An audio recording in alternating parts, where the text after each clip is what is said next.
जय जगन्नाथ। हर हर महादेव। मो आज गोटे मु छोटे टिप्स दूची, जदि किसी भूल लगे मत क्षमा करदेव। मो भाई भौणी मान कहे देखु मु एमती गोटे गोटे टिप्स दूची बोली कार मन में कौन आसुच्ची तो मुझे कहीपरूनी। देखो आज कौन आज एमती गोटे टिप्स नहीं आसी, जदि किसी भल लगुच कि नहीं मत कहे। देखु माने प्रत्येक पुओ झील भाई भौणी आउ स्वामी स्त्री आउ बहु ये समस्त को नहीं गोटे से चरित्र आम केमी जाना तो तापर नहीं मोटे छोटे टिप्स नहीं आसी। जदि किसी भल लगुच कि नहीं कि कौन लगे मत कहे। देखो मु जहाँ देखुची जहाँ जानूची ताकू धरी गोटे टिप्स करदे तो ताकू आपण मैंने केमी लगुच मत ढेर सारा भल पाइबा देवे। जदि केमी लगुच कौन मत जनइबे मतामत देवे। देखो ये कहूँ माने आम मनीषर कौन गोटे समय अनुसार जन जन समय अनुसार आम चरित्र को चिन्ह पार। देखो तो गोटे पुओ को आम केमी चिन्हवा जमे पुओ प्रथम गोटे पुओ विषय कहे तो पुओ केमी चिन्हवा।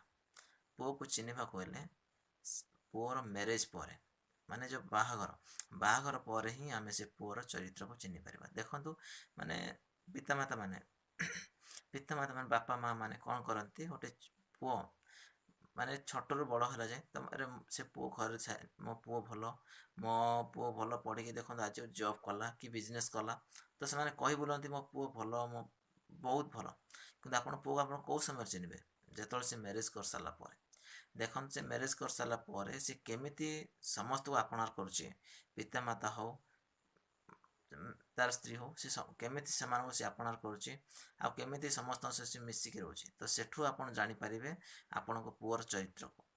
देखो गोटे झीवर चरित्र केमी जाना गोटे झील को कौन हो गोटे पितामाता हो भाई भौणी कौन कर छोट पिला बेले माने झील मैंने मो झील भल पढ़ुची मो झीर कथबार्ता भल मो झीर व्यवहार भल मो झीर चालीचलणी भल माने पिला बापा माँ मैंने सब कहती पिला बेले केमी जानवे गोटे झीर चरित्र माने गोटे झील जो तार यौवन अवस्था को सी चली आसो से बेलू आपण मैंने आप झीर चरित्र को भलसे जानवे। देखो से पिला बेले आप कथा शुणुला आपण प्रति केयर नौला समस्त कथबार्ता को गोटे अक्षर पालन करुला किंतु यौवन है सी जार यौवन समय सेतिकी बेले आप जानवे। देखो सी कौन कर से समय से पितामाता हो भाई भौणी केमी सी कथबार्ता को सी केयर नौ सेठू आप जापर आप झीर चरित्र को। आ गोटे स्वामी को केमी चिन्हबे।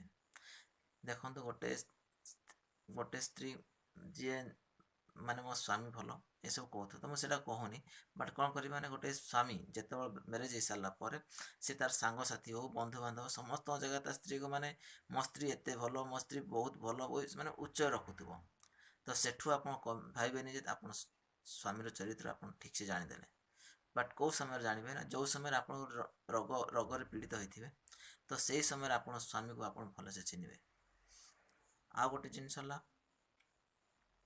बंधु केमी चिन्हबे सांग जहाँ सांगसाथी कहते सांग को केमी चिन्हबे। देखो सांग आम तो समस्त को आम सांग कह सांग मोर तो अनेक गुड़े सांग अच्छा मैंने मुझे मोर सांग बहुत अच्छा तो सब मोर सांग अरे सांग केमी चिन्हबे सांग हूँ सांग मैंने जिते बड़े आप असुविधार पड़े जदि किसी असुविधार पड़ते तो से समय सी आपन को मैंने धैर्य दौथुव आ पाखे रही सहनशीलता शक्ति दौथुव तो सेठू जानवे आप सांगर चरित्र को प्रति असुविधार आपण पाखे ठिया हो सब विपत्ति आप ठिया हो तो से सांग को आप सांग बोली कहीपर। आ गोटे जिनस आपण भाई को केमी चिन्हबे। भाई जो भाई माने भाई को तो गोटे झगड़ा समय आप चिन्हबे घरे धरी नि तो किसी असुविधा पड़ा झगड़ा पड़ा तो सेठू आप भाई को आप भलसे चिन्हबे भाईर भाई केमी किंतु आगुरी आपण मैंने आप भाई को भी चिन्ह पारे।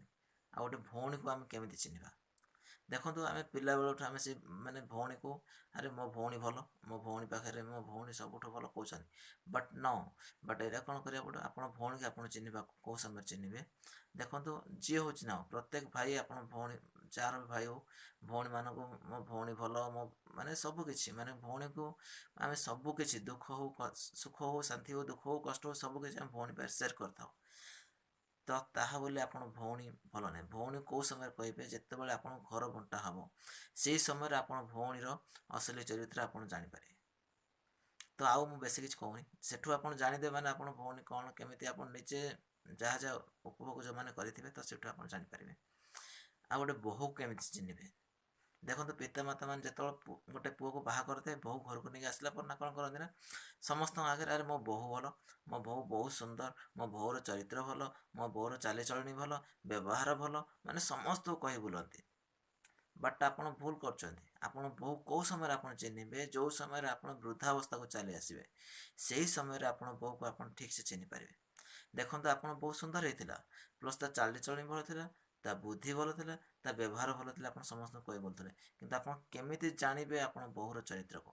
ଯେଉଁ ସମୟରେ ଆପଣ ବୃଦ୍ଧାବସ୍ଥାକୁ ଚାଲି ଆସିବେ, ତ ସେତେବେଳକୁ ଆପଣମାନେ ଚଳପ୍ରଚଳ କରିପାରୁନଥିବେ, ଗୋଟେ ଶଯ୍ୟାରେ ପଡ଼ିକି ରହୁଥିବେ।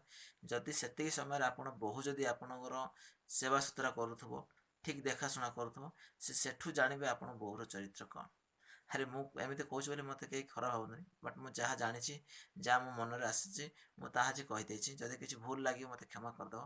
ସମସ୍ତ ଭାଇ ଓ ଭଉଣୀମାନେ ଯଦି କିଛି ଭୁଲ ଲାଗୁଛି ମୋତେ କ୍ଷମା କରିଦେବ।